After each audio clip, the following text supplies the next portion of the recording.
శ్రీ విష్ణు సహస్రనామ స్తోత్రం 107వ శ్లోకం.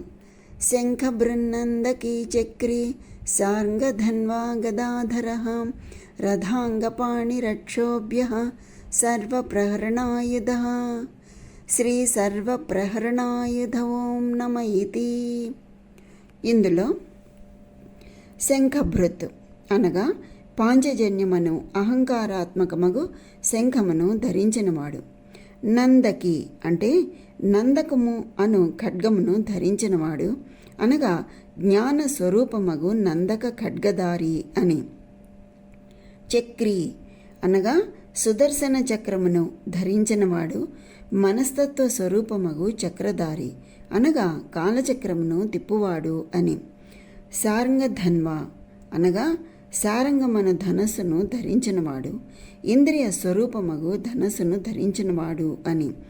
గదాధరః అనగా కౌమోదకి అను గదను ధరించినవాడు బుద్ధితత్వ స్వరూపమగు గదను ధరించినవాడు అని. రథాంగపాణి అనగా రథాంగమైన రథచక్రమును చేతిలో ధరించి భీష్ముని పైకి యుద్ధమునకు వెళ్ళిన శ్రీకృష్ణుడు అని. అక్షోభ్య అంటే ఎట్టి పరిస్థితులలోనూ క్షోభింపని లేదా విచారించని మనస్తత్వము కలవాడు అని. సర్వప్రహరణాయుధ అనగా సర్వ విధములైన ఆయుధములు ధరించినవాడు అనగా అనేక ఆయుధములు గోళ్లతో సహా ధరించినవాడు అని. శ్రీ సర్వప్రహరణాయుధ ఓం నమ ఇతి. సర్వప్రహరణాయుధ అంటే అట్టి సర్వ విధములైన ఆయుధములు ధరించినవాడు అని.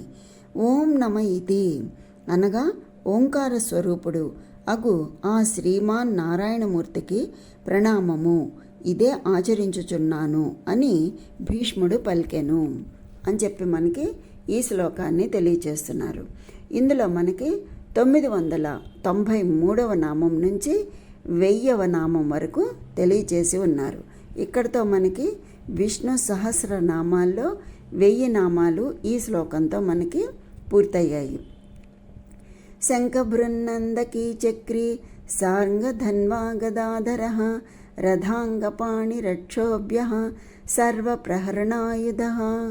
శ్రీ సర్వప్రహరణాయుధ ఓం నమ ఇతి అనగా పాంచజన్యము అను శంఖమును, నందకము అను ఖడ్గమును, సుదర్శన చక్రమును, సారంగమను ధనస్సును, కౌమోదకి అను గదను, సర్వ విధములగు ఆయుధములు ధరించినవాడును, రథచక్రమును కూడా ఆయుధముగా ధరించినవాడును, ఎట్టి పరిస్థితులలోనూ క్షోభింపని అనగా చెలింపని స్వభావము కలవాడును అగు శ్రీమన్నారాయణునికి ప్రణామము చేయుచున్నాను అని భీష్ముడు పలికెను. స్వస్తి.